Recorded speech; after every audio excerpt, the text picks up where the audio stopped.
이번 세제 개편안은 그야말로 충격적인 변화가 아닐 수 없습니다. 오늘 영상에서는 세제 개편안을 심층적으로 다루고 우려되는 부작용과 확인해 보셔야 할 부분을 짚어 드리도록 하겠습니다. 그리고 개인적인 생각도 함께 담아서 말씀드려 보겠습니다. 이번 세제 개편안의 핵심은 과세 기준이 기존의 보유 중심에서 거주 중심으로 바뀌고 있다는 점입니다. 지금까지 1세대 1주택자분들의 양도세와 종부세는 보유 기간이 매우 중요했습니다. 집을 오래 보유하면 양도소득세, 장기보유 특별공제 혜택이 많아졌고 종부세에서도 장기보유 세액공제를 많이 받을 수 있었습니다. 그러나 이제는 상황이 완전히 달라졌습니다. 장특공제와 종부세는 이제 모두 거주공제 중심으로 전환되었습니다. 첫 번째로 가장 큰 변화를 가지는 것은 장기보유 특별공제 제도입니다. 장기보유 특별공제는 현재 보유기간 최대 40%, 거주기간 최대 40% 해서 조건만 맞으면 최대 80%까지 공제를 해줬습니다.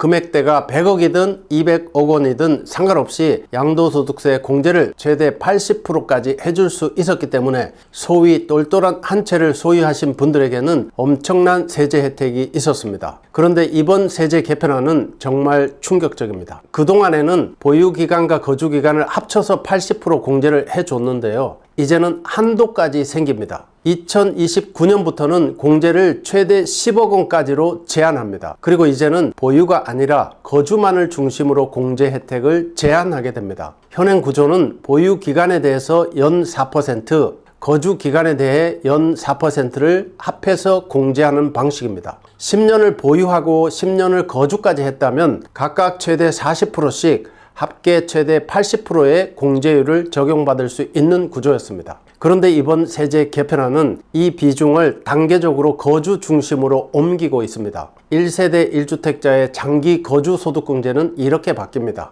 내년 2027년에는 거주 연 4%, 보유 연 4%로 현행 구조를 그대로 유지합니다. 그리고 2028년에는 거주 연 6%, 보유 연 2%로 바뀝니다. 그리고 2029년부터는 보유 기간에 따른 공제를 아예 없애버리고 거주 기간에 대해 연 8%만 적용하는 구조로 전환됩니다. 그리고 공제 혜택은 최대 10억 원으로 제한합니다. 이해를 돕기 위해서 사례를 하나 들어보겠습니다. 반포의 한 아파트의 시세 차익이 30억 정도 합니다. 10년 보유 5년 거주를 해서 공제 혜택을 받습니다. 현행대로 하면 양도소득세는 약 5.2억 원이 나옵니다. 그런데 2029년부터는 양도소득세가 약 9.2억 원이 나옵니다. 무려 양도소득세가 약 1.77배 정도 늘게 됩니다. 거의 2배에 육박하는 차이가 나옵니다. 이번 세제 개편안의 핵심은 실거주 기간이 길더라도 양도 차익이 큰 초고가 주택에 대해서는 공제 혜택을 제한하겠다는 취지입니다. 결국 이번 세제 개편은 사실상 대부분 공제해주지는 않겠다는 방향으로 볼 수 있습니다. 그리고 비조정 지역의 다가구 주택의 장기 거주 소득공제도 변화가 있습니다. 이번 세제 개편안은 다주택자의 주택에 대해 최대 15년을 기준으로 공제 제도를 도입하거나 조정하는 내용을 담고 있습니다.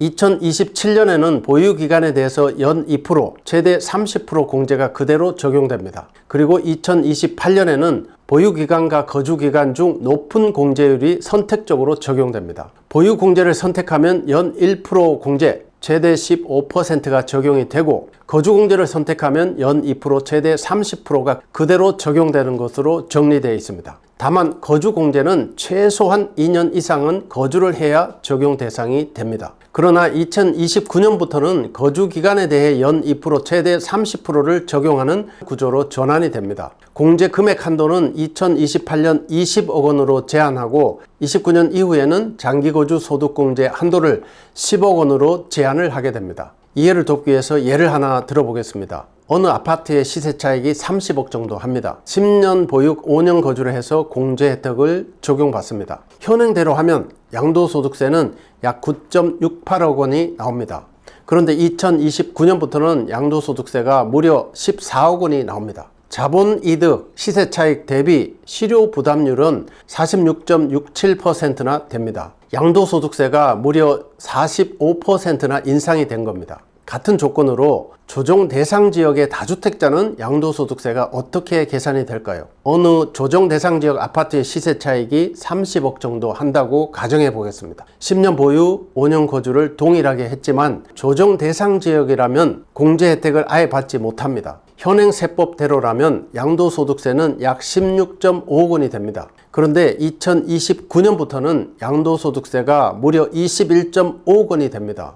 양도소득세가 약 30% 이상 인상이 됩니다. 그런데 문제는 시세 차익이 30억 원인데 양도소득세가 무려 21.5억 원이나 나온다는 사실입니다. 자본이득, 그러니까 시세 차익 대비 실제 부담 세율은 무려 76%나 됩니다. 결과적으로 부동산 투자로 벌은 자본이득 시세 차익의 3분의 2 이상을 세금으로 국가에 내야 합니다. 이번 장특공제 개편이 실제로 시행이 된다면 주택시장에는 상당히 복잡한 변화가 나타날 것으로 예상이 됩니다. 우선 시행 직전에는 세금이 오르기 전에 집을 팔려는 매물이 일시적으로 증가할 수 있습니다. 특히 오랫동안 주택을 보유했지만 실제 거주기간이 짧은 사람이나 양도 차익이 커서 공제금액 한도에 걸리시는 초고가주택 소유자분들은 매도를 서두를 가능성이 상당히 높습니다. 그러나 제도가 시행된 이후에는 상황이 반대로 바뀔 수 있습니다. 양도세가 수억 원씩 늘어난다면 집값을 낮춰서 매도하기보다는 계속해서 보유해버리거나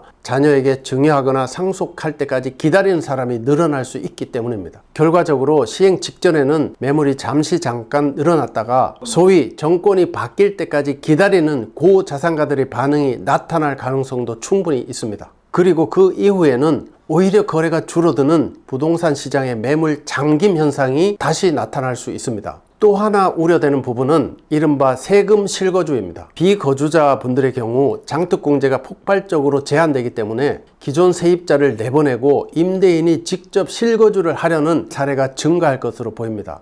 이 과정에서 서울 주요 지역의 전월세 물량이 감소하고 임대료가 오르는 그러한 부작용이 발생할 가능성도 충분히 있습니다. 해외 근무나 지방 발령, 부모 봉양, 질병처럼 불가피한 사정으로 자신의 집에 거주하지 못한 사람을 어떻게 보호할지도 문제가 됩니다. 집을 투기 목적으로 보유한 것이 아닌데도 불구하고 실제 거주하지 않았다는 이유 하나만으로 공제 혜택을 아예 받지 못한다면 조세 형평성 논란이 발생할 수도 있기 때문입니다. 그리고 상속주택과 고령자 주택도 문제가 중요합니다. 한 집에서 오랫동안 거주한 고령자분들이 노후 생활비나 요양비를 마련하기 위해 집을 팔더라도 양도 차익이 크면 공제 한도에 걸려버릴 수 있습니다. 직접적으로 투기한 사실이 없고 그런 의도도 없었고 단지 해당 지역의 집값이 크게 올랐을 뿐인데도 불구하고 고령자분들 입장에서는 수억 원의 세금을 추가로 분담할 수도 있는 것입니다. 자칫하면 실거주자를 보호하려는 제도가 오히려 주거 이동을 막고 전월세 물량을 줄이고 매매 대신 증여와 상속을 부추기는 결과로 이어질 수도 있습니다.